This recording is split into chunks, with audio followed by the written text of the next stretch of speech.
This is Luke Paulson, the Catholic Conservative, and welcome to the news of the week for November 8th, 2025. And if you enjoy these videos, do not forget to like, comment, and most importantly, subscribe for more.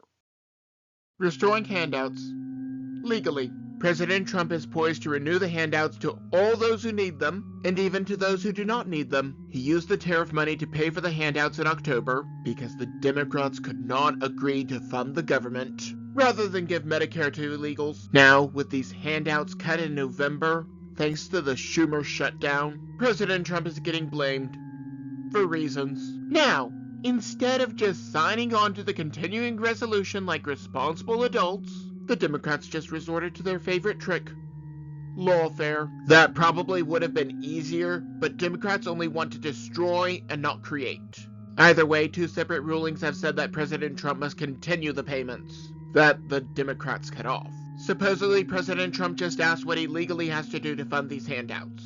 Apparently, he was instructed to use the emergency reserves to pay for the handouts. As the name implies, this is for emergencies, not to rescue the Democrats from their lack of responsibility. But then again, this is the same party that fled to the most gerrymandered state in the Union to protest imaginary gerrymandering, and is trying to make a National Socialist the mayor of New York City, while claiming that President Trump is a National Socialist. Ironic. Moving on, the fake news lying about these handouts has led to people threatening theft and even robbery. Furthermore, the same people who loot and riot are the same ones who put out bounties on Trump officials. Bounty on Bondi. The attacks on this administration started small. If you see anybody from that cabinet in a restaurant, in a department store, at a gasoline station, you get out and you create a crowd. And you push back on them. And you tell them they're not welcome. Now, there are bounties on his supporters and staff. One person placed a $45,000 bounty on Attorney General Pam Bondi's head. The same party that is attacking government facilities and even shooting at them is the same party that posts these bounties. Now, the person who posted this bounty has been caught, but the underlying issue still remains. Late-stage Trump derangement syndrome has no cure as the mind slowly turns to mush. If any conservative or Republican had done this to the Obama or Biden administrations, this would have been front-page news, and every liberal outlet in the country would have condemned it. However, liberals are allowed to call for violence, because that is all they have left. Not to mention hypocritical intolerance. Will Vance convert his wife? J.D. Vance married his Hindu wife in 2014. The Bible says not to be unequally yoked, but I digress. Furthermore, she is probably a large part of why America had to recognize Diwali. Recall that some places in India celebrate this by throwing cow poop at each other. He became Catholic in 2019, and I do not know what he officially was before that. Moving on, in the Catholic Church, such a union would have been difficult. Supposedly, Vice President Vance is hoping that his wife will convert to Christianity. According to reports, their children are raised Christian, and there are a few pictures of the second couple at Mass. There is a place for mutual respect, and there have been several saints across history who converted their husbands to come to Christ after many years. What the Vice President is hoping for is not impossible, but just difficult. All that being said, the fake news is attacking this potential conversion. The same outlets that cheer for diversity do not allow for diversity of thought. In truth, only certain views are allowed, even if said views call for violence. The Christians of Nigeria. It is no secret that there is a massive persecution of Christians all over the world. One such hotbed of persecution is Nigeria. Naturally, this persecution is led, of course, by the Muslims. They are killing every Christian they can, as well as every Muslim who objects to this wanton killing. President Trump has threatened military action if this is not brought under control. Now, I still do not think that America needs to be the policeman of the world. However, unlike previous administrations, President Trump has gone in, gotten the job done, and gotten out. The late Dick Cheney would have gone in and set up permanent operations for decades on end to enhance his investments in the military-industrial complex. If President Trump does use our military to protect these innocents, I hope that it is calculated and measured. I do not have a good transition, so let us go to Jamaica. ABWs in Jamaica. We all know that stereotypes are dangerous things as they can dehumanize people. However, every stereotype out there exists for a reason. One stereotype that has sparked more outrage against it than almost any other is the angry black woman stereotype. This has stemmed from many things, but it was on full display in Jamaica. During the aftermath of Hurricane Melissa, the whole country was in bad shape. Black tourists who had come to the island quickly found themselves upset. These angry women had their flights canceled for obvious reasons and were thus stuck in Jamaica. These women were then furious that they had to pay for another stay in their hotels, and even more upset that they could not just dine however they pleased. The locals have gone on record that these women should never come back.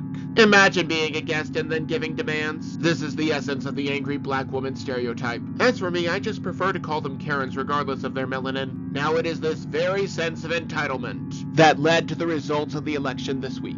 Dangerous candidates elected. Let us start with the newest Attorney General in Virginia, Jay Jones.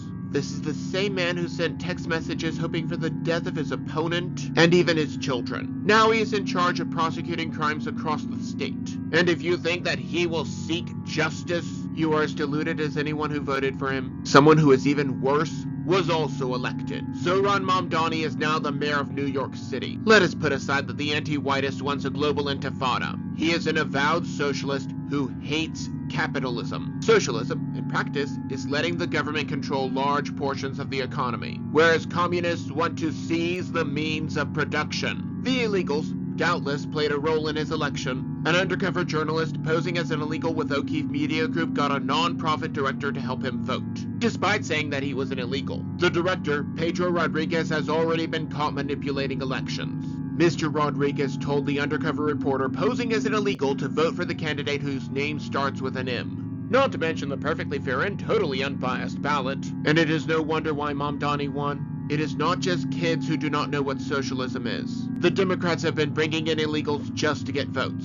They have also been censoring opposition, something that Republicans recently started doing. Conservative Inc. silences opponents. There is a fissure in the Democratic Party. On one side, there are a few members of the old guard, those who formed the party of John F. Kennedy. On the other side are the radicals like Alexandria Ocasio-Cortez and Zohran Mamdani. Right now, the latter is winning in their court of public opinion. When Donald Trump came onto the scene, he likewise created a fissure. On one hand, it was the old guard of the neocons.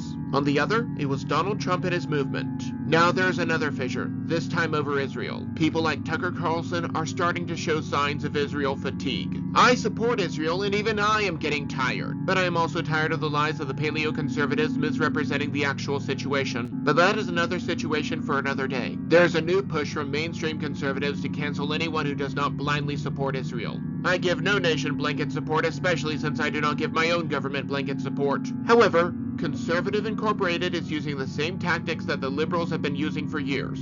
Attorney General Pam Bondi suggested targeting people in the wake of Charlie Kirk's assassination. Cutting off free speech does not help anyone. In fact, it only makes things worse. Speaking of Charlie Kirk's assassination, the investigation may not even be closed.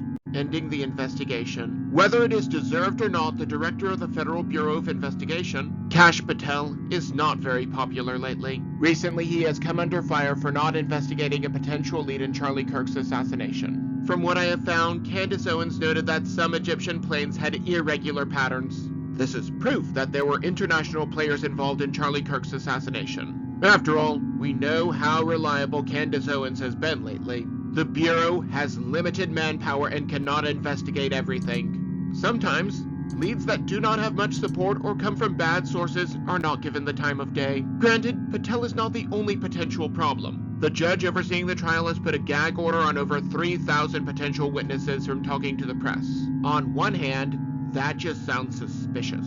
On the other hand, the press is very good at getting the words out that they want. I do not know what the right course of action is, but I do know that the truth will be revealed, even if we have to wait until the last day. Now, speaking of which, let us move on to the heavenly realm, the title of Mary. The Vatican has officially removed the titles of co-redemptress and mediatrix when referring to Mary. I cannot help but think that these titles, that no one had any objection to for the first 1,500 years of Christian history, are being removed to appease the Protestants. Now, when it comes to news about the Catholic Church, the media loves to report first and ask questions later. So I went to several Catholic news sites and found the same stories. Officially, the titles are being removed as they do not put the focus on Jesus. The title Mediatrix of All Graces is approved as the focus is on Jesus. This is all largely a result of looking at something from centuries ago through a modern lens. But this title is not a hill that I am willing to die on. However, something tells me that the people who signed off on the decision do not understand the notion of Queen Mother in the Judaic sense. But what would I know? I am just a cynic who makes online content. Maybe I'm just blowing smoke. Maybe I'm completely off my rocker, but that is just my opinion. And do not forget to like, comment, and most importantly, subscribe for more. But before you go, on the left I have last week's video, but you may also enjoy the video on the right.